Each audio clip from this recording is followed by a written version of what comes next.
Another day, another Derby profile. Today, we are going to go over number 17 in the standings, Country House. Now, Country House is one of those horses who isn't really good enough to win graded stakes races, but manages to get second, third, and fourth most of the time, especially in his last couple of races.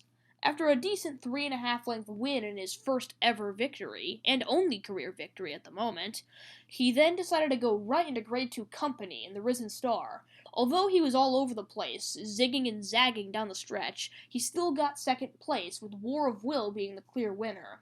In his next start, he beat War of Will, but War of Will was ninth. That isn't saying much.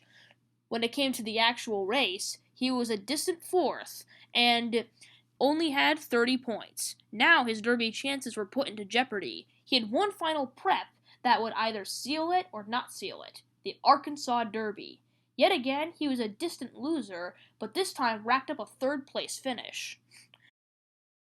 Now that we've gone over his races, it's now time for his pros and cons.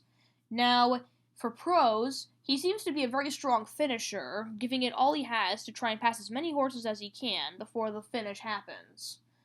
However, a con of this is that he doesn't seem to have nearly enough of a kick to truly win a race, just get third or fourth or second.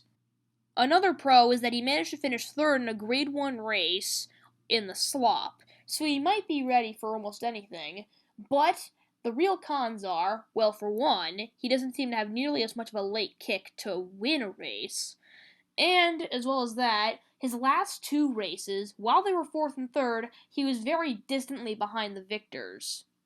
So I hope you enjoyed this episode of Derby Profile. Next up, it's number 16 in the standings, Win Win Win.